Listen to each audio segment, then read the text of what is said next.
1979 Scimitar GTE.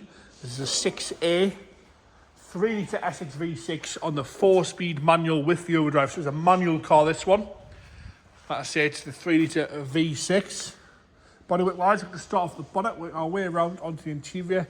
We'll go for an engine startup. I will put the camera underneath and have a look at the outriggers as best as we can. It's obviously a fiberglass car. So we're going to start off at the bonnet and all the way around. Lovely and tidy across the bonnet. No crazing on the corners. Got a few stone chips across the front edge there, but no heavy crazing at all. Nice and tidy up the bonnet there. No big cracks that I can see. A few little scratches and 1 or 2 little bits of imperfection in the paint. But I'm being fairly harsh at that point. Really nice colours as well, this one. As you come down the front end, you'll see a few stone chips, a tiny little bit of crazing on the corner there, very, very small amount. Across the front end, you'll look the spots on the front, nice and tidy down the bottom end. Grill's all good, headlights are nice and clear all the way across. Again, a few stone chips down the front end with a little bit of paint flake, slightly worse one right underneath there, you can't really see that. Coming round and down that right-hand side front wing, obviously we're not going to have any corrosion, but I've got a tiny little crack there, and a stone chip towards the front. It wants a good polish in places, this one, but it is nice and shiny, but a good polish just to spread up.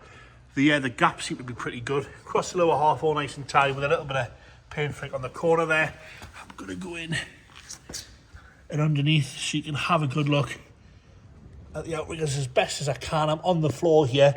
That's the total service that we offer. Lying on the floor to see some outriggers. Come to the front. You can see, and there's some dodgy camera work, that mind. We'll go further down, we'll do the top half again, nice and tidy down the driver's door, a few little chips out the back edge there, and there's a few little bits of fading to the pinstripe, because there's a double pinstripe with the two-tone section. I'm going back underneath again.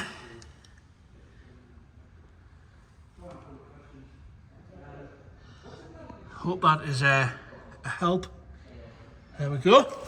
Around the rear arch, all nice and tidy, no crazing, not too wavy for a fiberglass car either. Those wolf races, they certainly are. Got the wolf race alloys all the way around.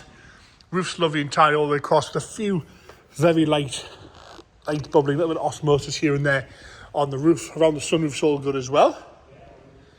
Coming back down the rear lights are lovely and clear and tidy all the way across the back. The rubber bumpers are good as well. Nice and straight all the way across there. The twin exhaust makes a good noise, this one. And we'll go underneath from the back there. I know there's not a lot to see there, but we're doing it anyway. So all nice and presentable across the back end there. As I come round onto the left-hand side, again, nice and straight down that left-hand side. Around the arch, no heavy crazing on the corner. A little bit of a crack in the paint there, but no heavy crazing in all these places. A little bit of osmosis here and there on this one, but very, very usable, very presentable. Nice and straight across that passenger side, sorry, lovely and tidy on the bodywork side of things around the doors again. A few little bits of osmosis in the paint, but more importantly, we're doing the outriggers again. As best as I can there.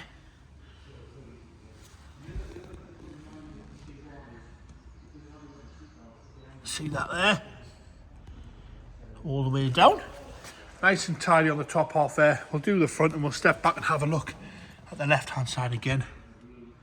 Camera's underneath. You can see down the sill section there. And again around the arch, nice and tidy with a touch in here on the left hand side, but really pretty looking car there. I've dug underneath so you can have a good look at that. Interior is fabulous as well. But this is a 4-speed manual as well, which we'd like to see. Door card's lovely and tidy, no complaints with the door card, right amount of wear for the gear and the mileage. The seat itself, again, in lovely condition, no rips, no tears. A lovely wear to the seat, but nice and soft. It's a good place to be sat. Steering wheel's nice and tidy. Dashboard's lovely and straight. Nice and standard down there. All the dials are lovely and clear. All the plastics are good. Normally they're a little bit cracked, a little bit worn. That's not the case. Headliner's lovely and tidy. Rear seats, again, in gorgeous condition. It's nice to see a proper 4-seater at this age. All nice and tidy in there on the plastics as well. Into the boot. Rams are working, lovely and tidy in the boot as well, lovely and straight in there, all the plastics are good, no complaints with that. I'll close it back down. Into the left hand side front, and again, door card, nice and tidy on the plastics, no rips or tears, dashboard's in lovely condition, it's really, really nice colours this one, lovely and straight up the passenger seat, again, nice and soft on the leather. Both seats folding forward as they should. Backs of the seats are lovely. And again, lovely and tidy on the rear seats. Into the engine bay. Now, it does make a noise, and James said it's because it's got a steel timing wheel on it. So it makes a sort of... Right. Bit of information there. There you have it, that 3 litre V6. Go on, James. You can hear the whine. It sounds like a supercharger, but it's not. It's a cold startup as well.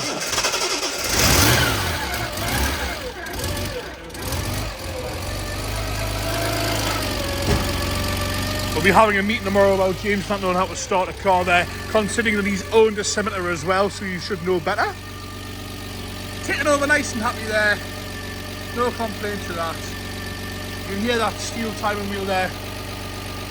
And there you have it, the rather charming Scimitar SE6a 4-speed manual with the overdrive there.